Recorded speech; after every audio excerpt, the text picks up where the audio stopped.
Okay, we are recording. So I am Dr. Kim Godwin. I'm an instructional designer with MTSU Online, and with me today are Tara Perrin and Dr. Karen Hine, and they are also instructional designers for MTSU Online, and they will be monitoring the chat today. So if y'all have questions or things that you want some clarification, or I sail past something and you want more information on it, pop in there. They are so great at answering those and also getting my attention, because sometimes I keep going and y'all need me to slow it down and reel it back. So make sure if you need anything that y'all pop in there, because they are awesome at monitoring the chat. And before we get going, I also wanted to point out that there are several presentations and some pretty cool events coming up through the LTN ITC. So make sure you're watching your email or checking the workshop schedule for some of the things that are coming up that you might be interested in. Today, we are going to be talking about infographics for assessment and the benefit of those for both students and faculty. So takes me just a little bit with technology to get my screen share happening, but I'm going to go ahead and do some screen sharing with you. And we have not shared the resources as of yet for this presentation, but we will after everything is said and done. So you will get links to resources, the PowerPoint, any of the information that we share, we will get those to you all after the presentation is over. There's a little bit I'll have to do to get some of them to you because I'm linking you to actual D2L classes that you all don't have access to. So I'll need to do some exports and things like that to make sure that you get all the resources that you need after the fact. And I usually wait just to make sure if there's something else that you all want during the presentation that I can add that to that information so you get everything in one. So I'm going to go ahead and do some screen sharing. Y'all are going to get my whole screen, and then you're going to get a bunch of other stuff that changes. Okay. So here we are, MTSU Online. We're going to talk a little bit about infographics and assessments today. And again, the benefits to faculty and students. And I want to clarify that I talk about it in terms of faculty and students because we're going to talk about it from a couple different perspectives today and how infographics really can help you as faculty, especially in terms of grading and meeting the needs of your students. And then some of the additional benefits to students in the long term, not just in your course or other courses that they're in this semester, but overall, some of those benefits to them. So here are outcomes for this presentation today. We're going to describe the purpose of an infograph, and we're going to look specifically as well at lots and HOTS as well as upskilling. And we're going to explore the common types of infographics. I'm going to identify the 3 components that make for a great infographic. Recognize good and bad examples of infographics. I'm sure if any of you have ever seen an infographic, you have seen both good and bad. So we're going to look a little bit at those and how we can help encourage our students to create some pretty high quality infographics, and then feel confident assigning infographics in one of your courses, and within that also sharing some assignment instructions that y'all are welcome to have, and then update as well as some D2L rubrics and rubrics outside of D2L that you might be able to use and update for your course specifically. So what is an infographic? Vengage tells us that an infographic is just a collection of images and information to create a more visually appealing activity, assignment, process of information, however it is that you're going to get that information to your students and or from your students. So really thinking about it in terms of how are they going to be conveying the information to you in terms of the activities and assessments in your classes, and doing that in a visual way that creates that opportunity for them to show their learning. Again, I know I mentioned that I would send y'all some resources, but Vengage is one of the premier free resources out there for the creation of infographics. So I wanted to add that link here so that y'all had one of the ways to get to it and could kind of go back if you are thinking about using these in your classes. It's a really great explanation from them about what these are. And then there's also some information from way back 1,000 years ago. So about 2.5 years ago, in the early pandemic, when we were updating that MTSU Stay on course page, that we created some infographic information for y'all, and you can actually still get there. That page is still live. So there are some resources there where we also talk about infographics and how those create some opportunities for you and for your students. I think the biggest thing to know about what is an infographic is that it really is just a visual representation of what it is that you have been discussing in the course, or what students have been reading and researching and developing in the courses. It kind of creates that opportunity to use different types of learning skills and how they can take information and analyze and synthesize it, and then create something which really promotes their overall memory and learning of what it is that you're talking about. And that really leads into the lots and hots. So lots and hots are part of Bloom's taxonomy, and his new taxonomy, his revised one. I'm really more of a think kind of a person, but I really greatly appreciate that Bloom's has it in the 6 levels, so that we can look at it in terms of lower order thinking and higher order thinking. And that's what lots and hots are. So high words. Nice to meet you. Lower order thinking skills for Bloom's are things like remembering, understanding, and applying. And then the higher ones are the analyze, evaluate, and create. And so when we're thinking about those in our classes, at the beginning of the semester, or maybe in a lower level introductory course, we're going to focus a lot more on those lower order thinkings, because it's about the student remembering things and applying that information. And that's where you use things like describe, identify, things like that are going to be the verbs that we're looking at to really help our students gather the information from the class. When we're looking into those higher orders of analyze and evaluate and create, the remembering, understanding, and applying are understood. You have to have some remembering, some understanding, and some applying to be able to analyze, evaluate, and create. So when we're thinking about our outcomes, or we're thinking about how we're going about creating an infographic, it's understood that they know how to describe. How are they using that description to analyze, paraphrase, synthesize information, and then create something else that's taking their knowledge and taking it to the next level? So infographics are one of those really awesome ways that we can assess what our students are learning at a much higher level. And for so many of us, doing something helps us remember it better.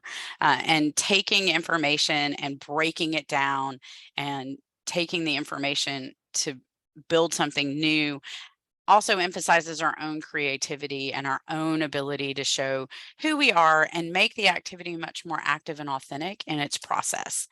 So that's just a couple of things to think about with infographics. So there are 7 common types of infographics. There's the list. That's pretty given. It's just a list. Comparison, so like a side by side of this versus this. Flow chart, just a flow of information. Kind of think like maybe a concept map, or just how information is flowing from this to this to this to this. And I'll show y'all some examples here in just a little bit. Visual article, a map, a timeline. These are great. Timelines are great for history activities, or if we're talking about the flow of how different types of periods happen within literature, and looking at these are some really great ways to represent parts of an essay, or parts of a story, or types of poems, or different things like that we're thinking about. Having a student create an infographic that talks about the different components of a play is maybe a little more interesting to them and to you for reading down the road if it's in an infographic instead of an essay. And then also data visualization. So when we're kind of looking at the information for how things are going into a different project or presentation and what that looks like for our students. Okay, so let's look at the 3 C's. I call them the 3 C's of infographic development, and it's clear imagery. And one of these is, this is one of the ones that I start with the most, because I think when you're looking at an infograph, it's really super helpful to have clear information and your imagery not be so much that you're taking away from the wording and the content of the presentation. So one of those resources that I have shared with you is the Flaticon. So Flaticon is a list of free digital imagery that's out there on the internet for you to use, which is where you find graphics. So, you know, all those flat graphics that you see on things. This is one of those places that you can find them, and you can search for almost anything. So, you know, if we wanted to find a graphic of a, let's see, a horse. So we'll just, and that will pop up as it thinks about it. It will pop up images of a horse. So if we are talking about our upcoming homecoming celebration and that it's centered on the Derby, maybe we need some horse images, and this is a great place to go and get some free images that are flat images and not too busy for an infograph. So that is one of the places you can go. There's others out there, but this is the one I tend to use the most because there's just so many and they are freely available. Another item to think about is color choice. And by that, I don't mean necessarily like pick your favorite color or anything like that. It's also about color contrast and making sure that it's visually appealing. So when we're looking at an infograph, if everything on the infograph is blue, various shades of blue. While blue might be pretty and MTSU might like blue, it is really hard to read the information if every single thing on it is a various shade of blue. So you really want to think about your contrast between, do we have some blues? Do we have some reds? Do we have whites and blacks, and contrast enough that people are drawn to it and can read it without having to really stop and really focus. You know, as you're walking down a hallway and you see something and it's just a whole bunch of blue, it's going to turn you off a little bit because you know you have to really focus on it. If it has clear imagery that are specific to the words that are being said, if it has eye-popping colors, it's going to bring you into it, make you want to stop and look at it. And that goes with visually appealing too, is really think about your colors and how those colors go with each other. Some colors don't always go so well together. They don't necessarily look nice next to each other. So maybe not yellow and neon green and hot pink, unless we're going for like an 80s vibe, but kind of avoid some of the colors that clash each other when they're next to each other, because that also makes it harder for us to read when we see them. And then the third C is concise wording or information. And that's when we really synthesize the information and bring it down to only having a few words to depict what it is that we're talking about. So, you know, I said, do as I say, not as I do. This slide is not so bad. It's only got a few words here and there. But if this was an infograph, it really would just have the 3 C's across the top, and then it would say imagery, and then talk one sentence about imagery. Color choice, one sentence about color choice. Concise wording, one sentence about about concise wording, and how we might take a look at some of those things and limit them down so it's not too terribly much information, because again, you're going to catch these as you're walking down a hall, or as an advertisement that someone gives you, or as something that you're using as an ad that people are creating for a marketing or business class. Really looking at how we're using that and not putting too much words in it.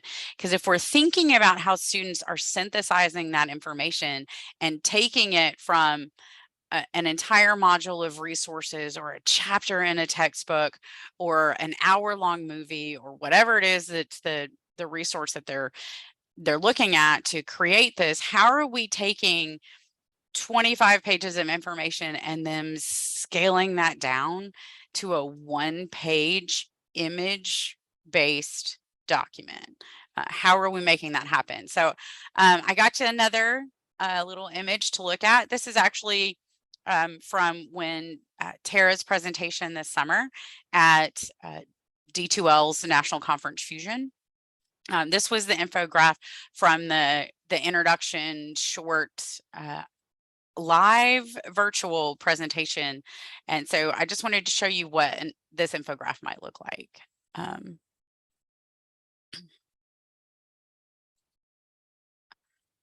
Are y'all able to see that okay?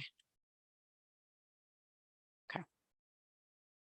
So this is what an infographic might look like. It's concise, it's bright. The information kind of pops off the page. If you want to, you could actually QR code that right there, and it will give you a little bit more information about H5P. But you don't have to. It's fine. You can always reach out to Tara later. She'll tell you all kinds of stuff, and she's got a presentation coming up in 3 weeks too. So as you can look at this infographic, I wanted to share it because it has all 3 of those C's in there. It has clear imagery. We've got a money thing because this actually talks about it being worth the investment. We have the little people icon, we have a little check mark, we have some results in a graph. So it's showing you that there's just one little icon, one little thing that depicts the information on there. Each of those little boxes is in a bright enough color that it kind of pops off the page. You are drawn to look at what those are. This is a little flow chart of how the presentation is going to go. And then it's very limited in its information per box so that it's big enough font that you can read it. You have an idea of what's going on in each of those things. And it kind of brings you in to get a little bit more information about what it is that's going to be talked about in each of those. So it keeps it concise without, you know what we're going to say, you know what we're going to cover, but it's not just paragraphs and pages of information. All right, so any of y'all that came to my 5 for fall know that I actually turned it into 7 for fall because I apparently can't count and numbers are beyond me. So there's actually a couple more that I typically add. I don't think they're necessarily the 3 most important, but they're definitely important for the creation of an infographic and how you would go about doing that and talking to your students about it and how you might go about creating one to share with your students about information or as an example. So copyright. I said earlier, there's some free imagery out there. There are images that you can get from just about everywhere from free, but that doesn't mean that they're actually free. So this is my spiel of please make sure that you are actually using images that are free, either through the Creative Commons, which is the CC logos that you've probably started seeing on some things. Creative Commons is what allows people to freely share resources through open educational resources and through different websites and like the Flaticon, and there's a whole bunch of them out there. So you're going to want to look for ones that say they are freely shared, that they are openly available, looking for that little CC code at the bottom. Same with Wikimedia or Wiki Commons. You're probably going to be able to find a lot of imagery through using the wiki sources because those are free and fall typically under public domain or have at least gotten the CC attached to them so that you can use them. If you just do a Google search or a DuckDuckGo or a Bing or whatever you use, and you click on the images tab, you're going to get a whole lot of images that show up. But as you go over them and you mouse over them, you will see that some of them say that they have copyright restrictions, or they say for purchase, or fees may apply, or things like that. Any of those are not freely available, and you cannot use those unless you pay for them. So just think about that when you're picking your images or when you're talking to your student about imagery, that free needs to actually be freely shared and available through copyright restrictions.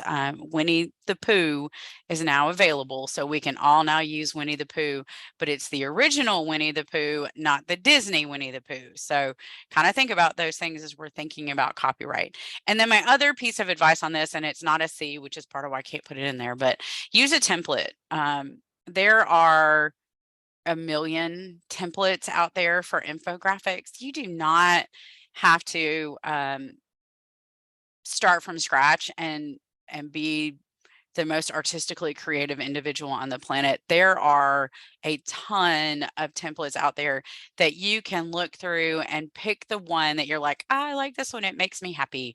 And then you can then edit it as you need to for your own purposes and your own activities. Does anybody have any questions about the 3 C's before I move on? Okay, why the 3 C's matter. So remember when I said something about color?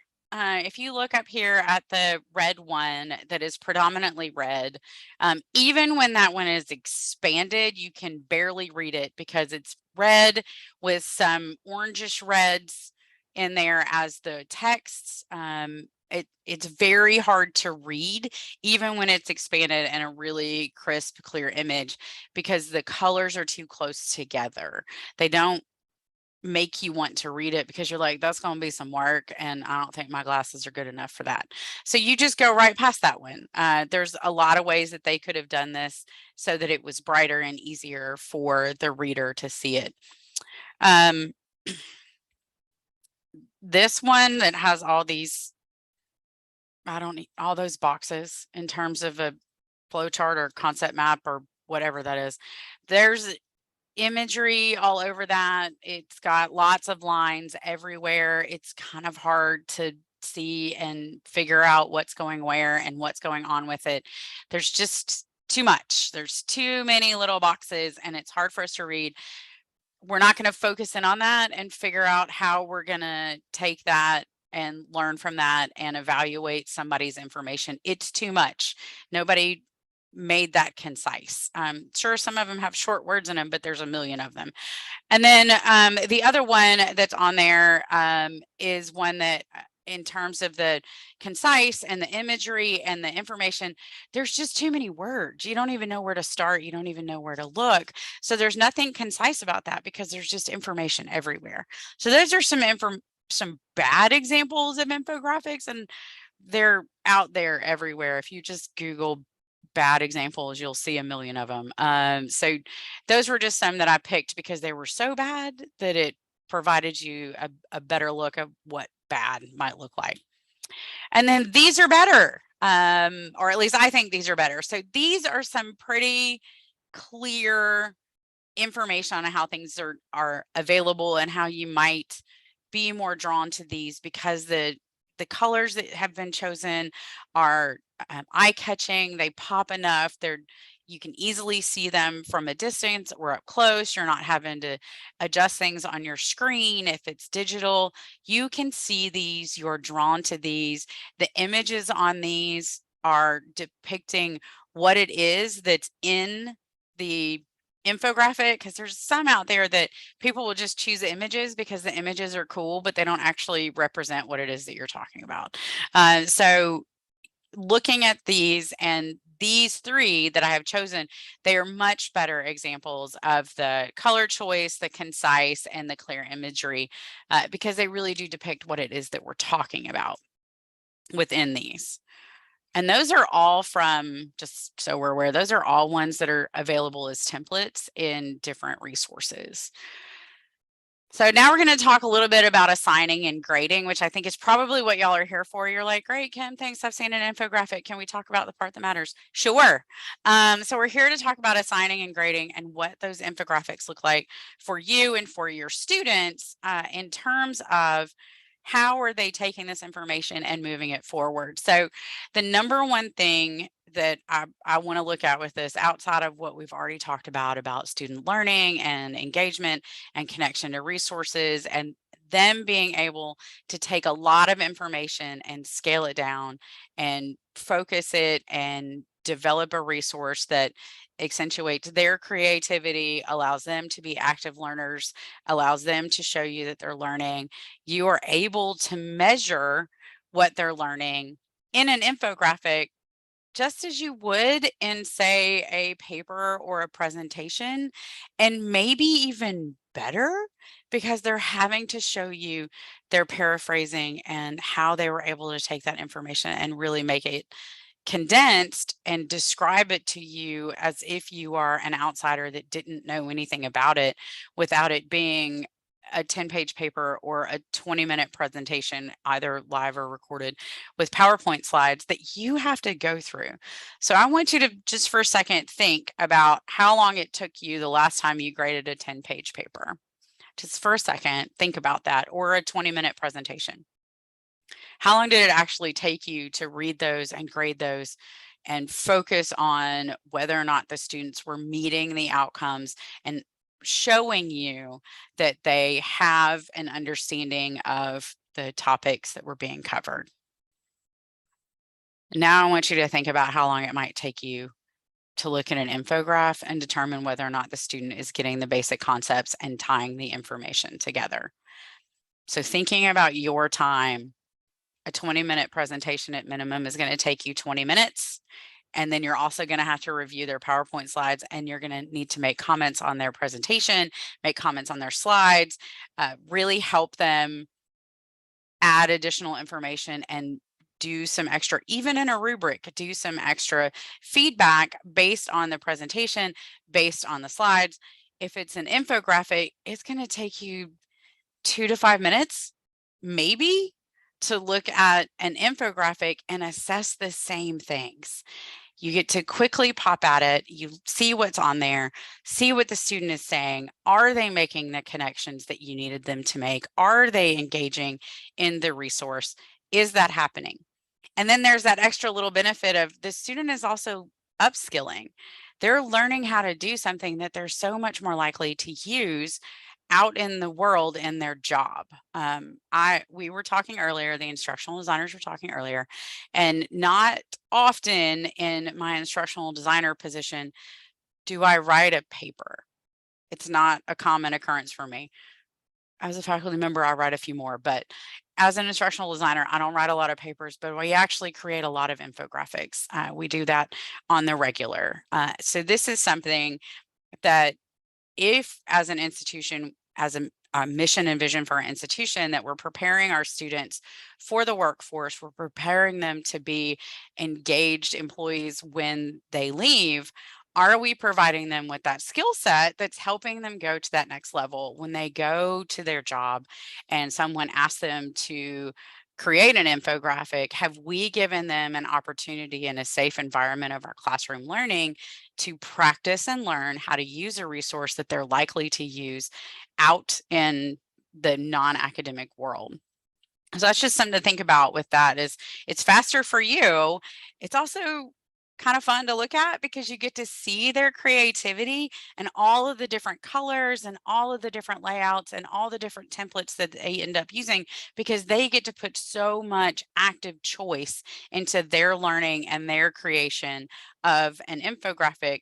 And you get to see that, and you get to see them really taking that information and showing you their learning and showing you their understanding in a way that's just fun to look at. I don't know, maybe y'all really love papers and presentations. I do also love a good paper and presentation, but it's just a different way for them to show you their understanding. So I wanted to show you a couple of examples from some of my classes, and these are some of the ones that I said I will download some of the information for y'all and share it because they're in actual active classes. So I can't give you all the information. And clearly I talk a lot about theory. I didn't really realize that till right now, but apparently I talk about theory a lot. So here are some learning theory infographic instructions. And these are the actual instructions in my class to the students. So in this one, I asked them, they actually have to pick a learning theory from a sheet that I provide them. But I asked them to create an infographic that they explain one of those learning theories to me and to their classmates. They actually end up sharing this with their classmates later. But in the beginning, I'm the only one that sees it, so that we can kind of go through if they've taken a left turn and it's not exactly on the mark, that we can kind of help guide a better way of developing an infographic and how we might get them there. Because sometimes if they've never done one before, even though there's some instructions and examples, sometimes they will go to the, well, I don't know how to do that, so I'm just going to create a PowerPoint. Well, a 6 or 7 slide PowerPoint presentation is not an infograph. That's not a condensing of words. That's, you can make it as long as you want to get everything in there that you think needs to be said, but typically in those cases, there's a lot of quoting of authors. There's a whole lot more information than is really needed to explain how a different theory applies, or what it looks like. So part of this activity is to get them to take all of that information that's out there and then condense it down so that someone who had not studied it would have a baseline understanding of what it was we were talking about. So in this one, I actually use Bloom's as an example, and that's partially because it means that they can't use it. So I use Bloom's in this one, and I tell them about how I would go about developing an infographic and the basic information that I would share. So I would share the pyramid and the 6 levels. I would personally talk a little bit about the lots and the hots. And then I might even link in a copy of the revised verbs so that somebody would have that. I then provide my students with different places that they can go to create their infographic, whether that be Canva or whatever. And you can create one in PowerPoint. It's just harder. I don't know that I encourage it as the number one way to go, but for a lot of students, seeing PowerPoint makes them feel comfortable, but it also creates an opportunity for additional learning. And then I provide examples of infographics, and that sends them out and gives them a chance to see some of the ones that are out there and what is available, so they're not flying blind into this process. Hey, I Dr. want Godwin, them to feel comfortable. Yeah. can you zoom in your screen a little bit? Oh, Make yeah. it larger. I always forget that. I'm sorry. There you go. Now y'all Thank can you. read it. So yeah, that's what I talk about on this one. Those are the instructions that I give them. And then I also typically, for my announcements in the week that we talk about this in the class, I will give them a little bit more information and provide them a little bit more resources, either in video or in just a text post, just so that they feel a little bit more comfortable about it and have that confidence to go out and create it, because so many of them have never created one.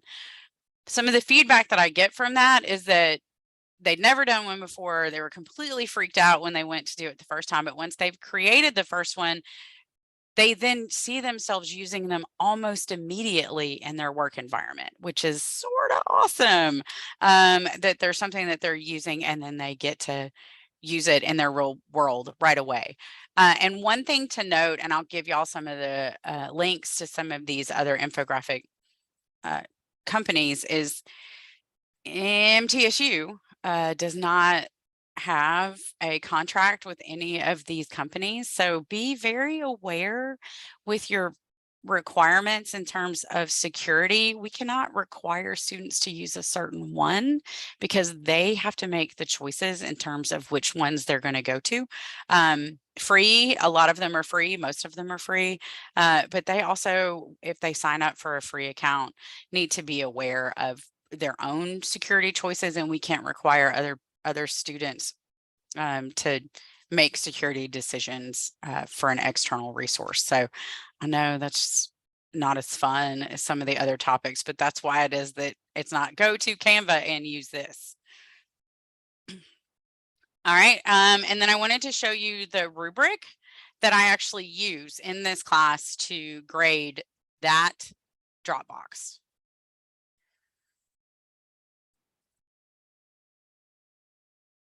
and I will share this with you. I will export it so that y'all can have it.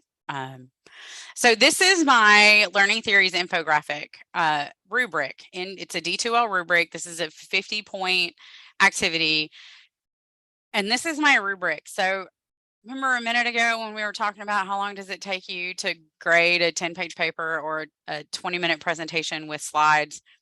If you're looking at your rubrics and you're thinking about your rubrics with your papers or your presentations or those types of projects, and you're thinking about how many things you have to grade and all the things that you really have to focus on, this one is a little bit different because what you're looking at is, did they follow the requirements? Like, did you meet the requirements if you covered this information about the learning theory and you presented it in a condensed manner without excessive text? To me, that's the most important part of this, is that they took the information and they condensed it down in a way that it's not a huge project, that you've taken that and you have on your own really analyzed and evaluated the information and created something to paraphrase all the information that's out there. And then I also give them points for creativity, so colors and images and contrast and things like that. Now on that, I'm not asking for everybody to be an artist. I mean, did they think about their color contrast? Did you use imagery that depicted what it was that you were talking about? Does everything in it have meaning and purpose? So the grading of it is a little bit faster for me than it would be for some other things. And the students really do benefit from, okay, here's all this information and now I've synthesized it. And now they know this stuff because they had to know what they were talking about to take pages and pages of information and condense it down into a couple of paragraphs.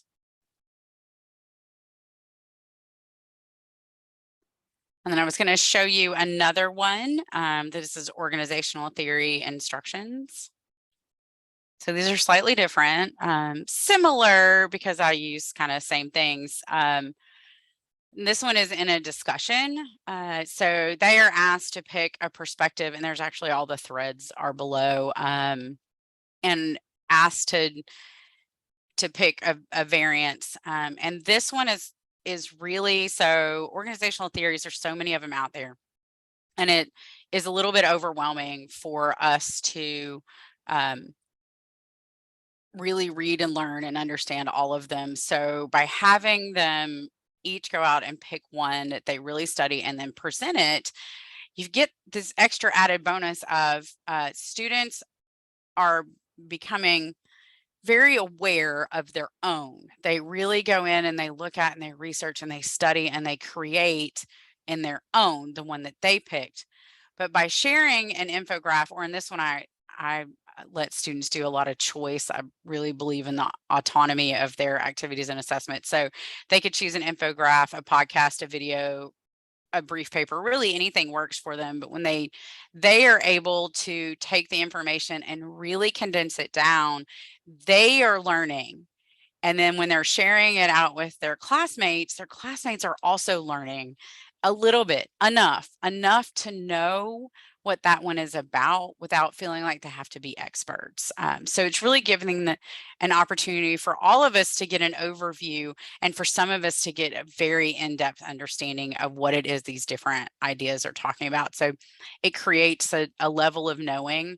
Instead of everybody having to read an entire textbook on organizational theory, we're reading individual chapters or sections and then sharing that so that everyone else has kind of a basic understanding and knowledge. And then one of my students created this and granted me permission to share it. So I wanted to show you all her organizational theory, the spiritual organizational theory infographic. So can y'all see that? Okay, I think it should be big enough for you. So it really takes you through the concepts of what is the organizational theory, that's the spiritual, and what that looks like. And then she used some pretty good contrast and color. There's imagery, but there's not too much imagery. It's not overwhelming. There's not too many words on any one section. So if you didn't have a background and understanding of this organizational theory, you would be able to read through this and get a gist of what it is that it's about and know how to talk about it, but you didn't have to spend hours and hours and hours trying to make it all make sense. So you were able to read this and be like, oh, I get it. That's what this one's about. This one is about these main concepts. And I now feel confident if I see someone else talking about this one, I know what they're talking about because I have a general understanding and knowledge because of this infographic. Okay, how do you make them? So here is where all of these different resources are available. There are more than this. These are just some of the ones that are most common. And then I also wanted to make sure when I share this with you, the library is in the process of creating a LibGuide as well. So that will be in there, but I wanted to show you a couple of them. So Canva, you can create a free account with Canva up here in the sign up. And this is infographic templates. So earlier when I mentioned that there are a gazillion templates out there, these are your infographic templates. So depending on what it is that you're going to talk about, you can come on here and pick the one that you're like, oh, I like that one. That one makes me feel good. And then you click on it and it opens up. Be aware that with Canva and with any of them, that some templates, some images, some color schemes, some things like that are not free. So just make sure your students know to use the free resources and not to pay for things, that there are enough free resources out there that they don't have to pay to get some pretty cool stuff in their infographics. So there tons of examples of templates out there. I would actually discourage this one that says how to improve your leadership skills, the second one here, because everything is in yellow. And some of the imaging is sort of, it's too close in color. It helps that they use dark wording, but depending on the individual, that may be hard to see, because one of the things to think about with infographics is accessibility and accessibility needs. So be certain that when you are creating a resource or create an assignment like this, that you are aware that if you have a student that has visual impairments, that you have an alternative activity or assignment that they can do, because creating an infographic may be a challenge for them. And then thinking about that in terms of if someone is colorblind or if someone needs assistance with viewing images, thinking about what those color schemes look like and creating them in an accessibility format. It takes a little bit. It's easier with some than others. Canva is not the best with accessibility. Some of the other ones are better with accessibility, but going in and adding your alt text and making things accessible, you also get to have those conversations about diversity perspective as well when you are creating infographics because of that. I was going to show you some more because there's just not a limit at all to how many are out there. Hey, Dr. Godwin, as you're Yes. doing this, have you found a pattern in the students who have submitted these that they prefer one platform over another, or have you? Someone So, asked. oh no, I think that that is actually a fantastic question. So no, I have not found that they prefer one over the other. The students determine the one that they prefer over the others based on their own comfort or ones they may have used before, or ease of use to them. So I think that's where it's really important to share several. I usually list like two or three, and then I say, or others that you find or feel comfortable using, because everybody has different levels of comfort and what they want to go out and create.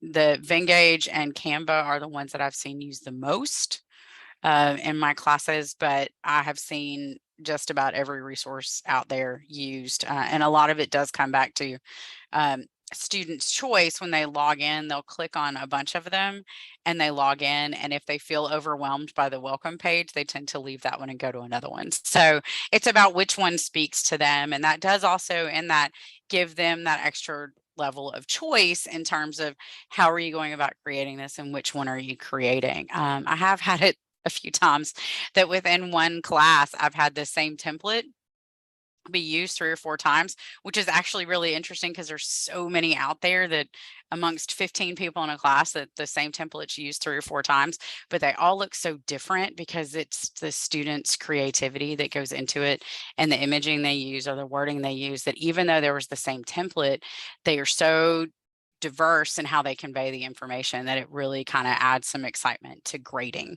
as well. Thank you. I was also going Absolutely. to ask Scott too, if he knew if there is an MS app that students have free access to that is like an infographic kind of app. It's probably something should have looked at earlier, but I know we've got all kinds of apps that they have free access to. Do you know if any of those are kind of for this purpose or no? You don't know because I don't know. Way to warn them, huh? I know. Sorry, Scott. I just I have happened to think of no, it. I have no clue, Okay. but I can look. Thanks, Scott. Okay. I figured they're coming out with so many apps under the MS umbrella. This might be one of the ones that they think about Might be since it is coming. used at work, but who knows? Okay, sorry. No, you're okay. And then, so that is the end of our slideshow. I wanted to open it up for questions, information, other things that I can share with you. We still have 8 or 9 minutes to go before the end. And then as always, we will stay late if anybody has any questions. But does anybody have any questions before I stop the recording, or would y'all like for me to stop and then you can ask your questions? Did I There cover was one everything in the question. chat? Okay. Yeah, there was one last question about if you've had what kind of feedback you've had from students, student reactions to doing infographics. Sure. So once they do one, they love them. At least that's the feedback that I've gotten. There's some stress and concern with that first one if they've never done one before because because they're having to upskill. And so it's not only are you doing this thing where you're taking the information from whatever resource or whatever activity you're trying to learn and do, but you're also having to learn how to do an infograph. So there's a little bit of nerves and anxiety if somebody's never done one. But once they've done the first one, at least with my students, they really do enjoy them. And then I see them creating them in other ways, or I see them using them in their work environment. And I've gotten messages from them that say things like, I've never used these before, but I've now done them 3 or 4 times in the last semester. Or even after the fact, getting a message that says, this was so great. I never used one before. I'd seen them. I thought it was something I couldn't do. Now I know how to do that, and I get to do them in my work or in my private life, or through organizations that I'm affiliated with, and I'm able to do things that are a little bit different. A follow-up question, what types of assignments do you think worked best for infographic submissions? And then also Elise has her hand raised. Sure. So let me answer that question first, and then Elise, I'll answer your question or ask your question. Sure. So to me, anything, which I know is a horrible response, but I think just about anything can actually work as an infographic. You're going to need to look at what the expectations for your own assignments are to determine that. But for me, I have seen timelines. I think they work fantastic if you have like a flow of information. Like it showed you the ocean one was one of them. But if if you are creating an activity for a science class and you're talking about chemicals or the water cycle or anything like that, being able to do those as images and instead of just words kind of creates that opportunity for students to make more sense to them. I've seen it for creation of ads for business and marketing. I've seen it for I can't think of anything that I haven't seen it for actually. I've seen it for a lot of things. Does anybody have any things that they are curious about whether or not we could be creative for a few minutes and come together with whether or not that might work for an infograph? I'll let y'all think about that while we see Elise's question. Elise, where you were on my screen, you're gone now. Hello, Yes. I'm here. Hi. I'm sorry, I'm still using my iPhone, so you can't see me. I apologize. It's okay. Um, so following up on Andrea's question and your comment, I can think of a lot of assignments where this wouldn't work. And Sure. maybe that is about my discipline. Okay. So I do literary and film studies and things like that. And so issues of reflection are really important for me. And I'm not sure, I feel like an infographic is most useful, as you said, basic concepts and tying them together. So they're great for synthesis. So if I have what I would consider a boring assignment, prove to me you have read this chapter of the textbook by making an outline of it, I can see an infographic being a nice substitution for doing an outline and finding ways to make it more interesting than writing an outline ever is. So if that helps, Andrea, yeah, so boring assignments. I find it less useful, as I'm just thinking about it right now, for the kind of stuff I do, which is I want close work with texts. And so if I'm doing an infographic, it could be, what are the 3 most important quotations by the author that you would recommend to others, and why, and how do they relate to each other? So then you can get those things with arrows going towards each other or a flow. Hmm. Um, but I focus a lot on reflection, on argument, and on close work with texts. And I'm thinking what these would mostly be useful for. So say I've designed a new online class on film noir, and Karen Hine helped me create a few more creative assignments and approaches. And I also attended the Holocaust Studies conference and co-chaired the dang thing. I'm so tired still.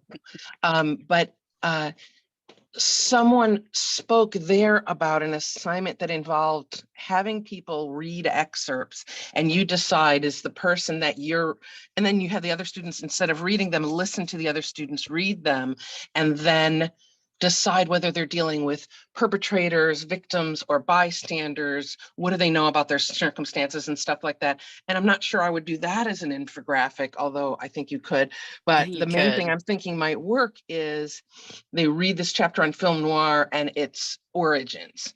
So what are the primary origins and what are the relationship between those origins and how do they lead to film noir? There you've got a clear direction with an arrow that can point them. So any of those kinds of lists where you put things hanging off of a timeline or that kind of thing, I think would work. So I am thinking it is best for objective, what we would call objective work rather than subjective. But I'd love to know if you can think of, anybody can think of specific, more subjective ways to use it. So in classes where I'm looking for reflection, or I'm looking for them to make a persuasive argument about what they've read or what they've screened. I'll speak to that a Could, little bit. I have Thanks, Rebecca. I do infographics in one of the reasons I'm attending this is I already do this as a final project in one of like my sophomore level classes, and it's actually put them in small groups for the semester. And I have them meet multiple times, and all of them are assigned like a communication skill that I said, like, you're becoming an expert in this communication skill that you say you need to work on. And so they have assignments throughout the semester where they're asked to like either read a textbook chapter, read a research article, engage in some journaling assignments, which are very reflective. And then they talk about it within their group, and they take notes throughout the semester about some of like the themes and patterns that they're learning about together. And then as part of their infographic, they're supposed to like integrate these various sources of information, not just like research and textbook and lecture, but also some of their like collective insights, which are highly reflective in nature. And they can like incorporate that into the infographic as they wish. It can be like little thought bubbles, or it could be how they organize it, or it could be some kind of diagram. It really can be whatever is most authentic to the way that they've organized their understanding of this skill in their mind as a group. So that's a very reflective way, and it really does merge with some of the other more empirically based sources of information. Thank you, Rebecca. That was very helpful. And thank you, Lando, for what you put up there. And I'll be quiet now. Oh, I think it was a great question, Elise, and thank you, Rebecca. Yeah, that was Thank you for doing that. I was going to say, I think there's ways we can do it. So thank you for providing an example of how we already see those happening in some classes. So I appreciate that. Lando, did you have a question, comment? Yeah, just to follow up for the whole group here, what we found is using this is very flexible, but the one thing that does work every single time is being very clear about what you want from the students. And so we teach and live and die by the exemplar. So if we have an infographic assignment, we will show them 4 to 5 that we want it to look like get in the wheelhouse of that, because maybe they've never done one before. So there's an anxiety about the infographic as a whole. When you show them, this is exactly what I'm looking for, these 4 samples, get into that zone, the students really get excited and engaged in that way by the clarity that that provides. And then you have some very, very explicit instructions about what you're looking for. So if it does need to have a key quote somewhere on the infographic, then make sure you put that on your rubric. So that clarity has been really great for us. That's undergrad, grad level, no matter what. So really, no matter the assignment, provide that exemplar and say, when in doubt, do that. Yeah, absolutely. I think and in the examples that I showed y'all, there were examples of infographics in there. I think it's really important to provide students with that opportunity to know how to go and look, either ones that you have created, ones that students have given you permission to share from past work, or things that you just went out and Googled and found it. Sometimes I think it is important, and I see your question, Andrea, about them recreating one that you already did. Sometimes it's okay to add that extra little statement that says it can't look just like mine, that they need to go out and find their own template and it can't match yours. And that gives that opportunity for them to have to go out and really do a little bit more creation and development on their own. But I think showing them some of those examples and really providing resources for them to go look at helps a lot with that anxiety. Once somebody has created 1 or 2, they have a much better idea of where they're going and what they're looking for and how to do it. It's just whether or not you get a student when it's their first one, and being prepared that you may have students that are everywhere from this is the first one they've ever done, or students that this is what they do. Like they do them all the time. It's part of their job, or it's what they do as a hobby, that this is just something that speaks to them. So that goes kind of into your understanding of how you're going to assess them as well. So that's just something to think about, is the student's level of expertise on that too. I'll just do one more quick follow-up based on some of the comments. Also, the check-in on the infographic has been really important. So we'll actually have them submit a prototype, or actually several different prototypes, and we'll meet with them and say, oh, this really is working. Oh, wait a minute, look at that section on the second one you did. Let's move that over to the middle of the first prototype. And so what you find is you end up kind of really getting to coach them and co-create them to something that you're really proud of by the end. A quick example is we had a student who wanted to present on religion, or the lack of certain religions in K-12 schools. And so she made this infographic where she wanted to have all the major world religion symbols embedded into it. And through enough tinkering and together, she decided to not spread them out across the infographic, but her argument was that the K-12 schools are prioritizing Christianity. So she actually laid the world religion symbols as a cross, built it out of a cross.